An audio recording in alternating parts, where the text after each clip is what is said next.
மனமார்ந்த வாழ்த்துக்கள். வருக வருக. நான் உங்க எல்லாத்தையும் வரவேற்கிறேன். மேடையில் உட்கார்ந்துருக்க என்னுடைய பாசத்துக்குரிய சகோதரர்கள் எல்லாரையும் உங்களுக்கு தெரியும். இவர்களே அவர்களேன்னு சொல்ல வேணாம், எல்லாரையும் பொதுவாக சொல்றேன். மேடையில் உட்கார்ந்துருக்க என்னுடைய அன்பு அண்ணன்கள் தம்பிகள் எல்லாத்தையுமே வரவேற்கிறேன்.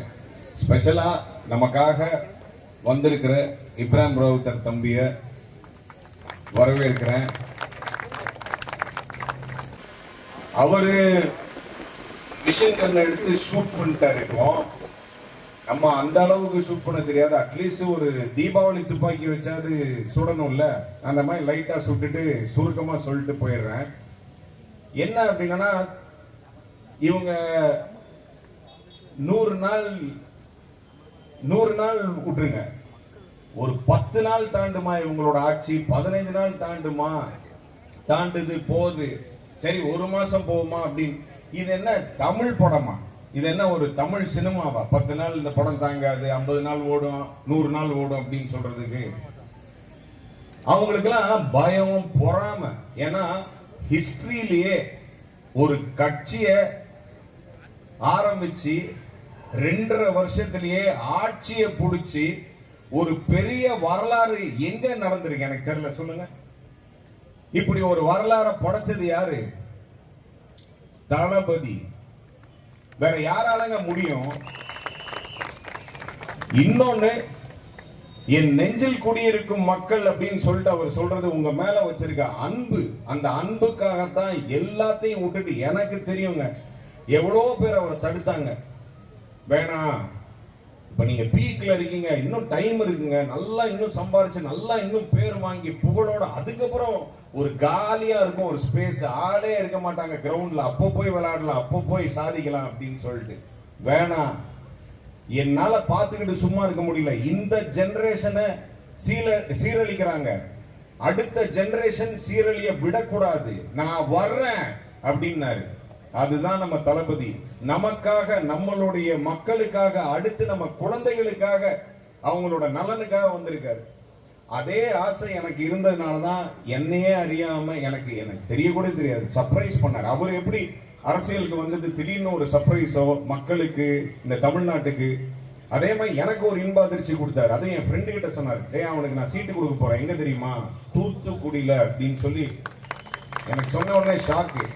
அப்படியே கொடுத்தாலும் அண்ணா நகர்ல கொடுப்பாரு, ஏன்னா நம்மளோட ஸ்ட்ரென்த் அது அப்படின்னு சொல்லி நினைச்சிட்டு இருந்தேன். பட் தூத்துக்குடி, அவர் என்கிட்ட அந்த அனௌன்ஸ் பண்ணி அந்த ஃபைலை என்கிட்ட கொடுக்கும்போது, தூத்துக்குடி உனக்கு கொடுத்திருக்கேன் நண்பா, ஜெயிச்சர் நண்பா அப்படின்னாரு. கண்டிப்பா நண்பா, உங்களுடைய காட்ஸ் கிரேஸ், தலைவரோட ஃபேஸ், இது எப்படியாவது நடக்கும் நம்புறேன் அப்படின்னு அப்படி சொல்லிட்டு திரும்பிட்டு மூவ் பண்ண. 1 நிமிஷம் நண்பா அப்படின்னாரு. திரும்பினேன், கப்பு முக்கியம் பிகிலு அப்படின்னாரு. சோ இன்னைக்கு இவங்க சொல்றாங்க இந்த 100 நாள் தாண்டாது, 50 நாள் தாண்டாது அப்படின்லாம். கன்ஃபார்ம்டா சொல்றேன், நிரந்தர முதலமைச்சர் அவர் தான். அவரா பார்த்து விட்டுட்டு போங்கடா, நான் கொஞ்சம் ரெஸ்ட் எடுக்கிறேன் அப்படின்னு நினைச்சாதான் உங்களுக்கு இந்த பதவி மற்றபடி எல்லாமே கிடைக்கும். ஏன்னா ஒரே ஒரு விஷயம் தான், அது ஏன் இவ்வளவு ஸ்ட்ராங்கா நான் சொல்றேன் அப்படின்னா, ஒரு ஃபேமஸான தமிழ் படத்துல ஒரு ஃபேமஸான ஒரு டயலாக் உண்டு, இங்க என்ன சொல்லுது ஜெஸ்ஸி ஜெஸ்ஸி சொல்லுத அப்படின்னு. அந்த டயலாக் இருக்குல்ல, அதே மாதிரி தமிழ்நாட்டு மக்கள் மனசுல இங்க என்ன சொல்லுது அப்படின்னா, தளபதி தளபதி தளபதின்னு தான் சொல்லும். அதனாலதான் அவர் நிரந்தர முதலமைச்சர் அப்படின்ற.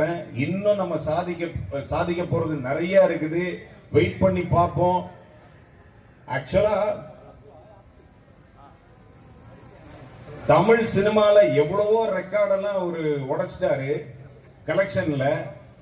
இப்போ தமிழ் சினிமால இல்ல அப்படின்னா கூட இன்னைக்கு சட்டசபையில ரெக்கார்ட் பண்ணிட்டு இருக்காரு.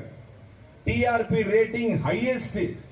தம்பி சொல்ற மாதிரி நாங்கெல்லாம் எங்கிட்ட ஜனங்களே சொல்றாங்க, நாங்க இப்ப சீரியல் பாக்குறது இல்ல, சீரீஸ் பாக்குறது இல்ல, நாங்க எந்த கேம் ஷோவும் பாக்குறது இல்ல, ஸ்போர்ட்ஸ் பெருசா பாக்குறது இல்ல, ஒன்லி அசம்பிளி லைவ் தான் நாங்க பாக்குறோம். அட சாட்டர்டே சண்டே கூட அசம்பிளி வைக்க மாட்டாங்களா அப்படின்னு ஆசையா இருக்கு.